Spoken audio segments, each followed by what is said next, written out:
শ্রীকৃষ্ণ বলেছেন, তুমি যাকে ভালোবাসো সেও তোমাকে ভালোবাসবে, এমন কোনো নিশ্চয়তা নেই। ভালোবাসা কোনো ধনসম্পত্তি মোহ নয়, জোর করে তাকে পাবে।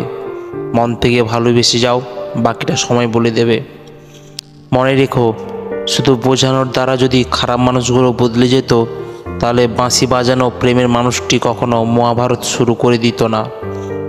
ভালোবাসা ও বন্ধুত্ব সঠিক মানুষের সাথে হলে জীবন বদলে দেয়, আর ভুল মানুষের সাথে হলে জীবন শেষ করে দেয়। ভগবান শ্রীকৃষ্ণ বলেন, দান করে কেউ গরিব হয় না, কাউকে ছোট করে বড় হওয়া যায় না, কারোর কিছু কেড়ে সুখী হওয়া যায় না, কারোর জীবন নষ্ট করে নিজের জীবন সাজানো যায় না। যদি ভালো থাকতে চাও, পুরনো অভ্যাসগুলো বদলে ফেলো, অতীতগুলো থেকে শিক্ষা নেও, নিজের দুর্বলতাগুলোকে গোপন করতে শেখো। যদি ভগবানের উপর আস্থা আর বিপদের দিনে খুঁজে পাবে রাস্তা।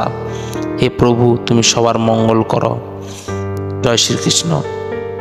যার মন থেকে সুন্দর, তার ভাগ্য ততটাই খারাপ, কারণ সুন্দর জিনিসের উপর মানুষের প্রথম আঘাত আনে।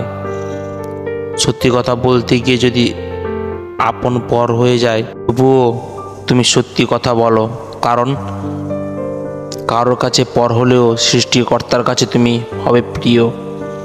পৃথিবীতে কেউ পরচর্চা করে সফল হতে পারেনি, সফল হয়েছে নিজের চর্চা করে। গঙ্গায় ডুব দিলে দেহ পবিত্র হয়, কিন্তু দেহের ভিতরে আরও 3টি জিনিস আছে, মন, বুদ্ধি, আত্মা। সেখানে তো জল যায় না। মন পবিত্র হয় সত্যের দ্বারা,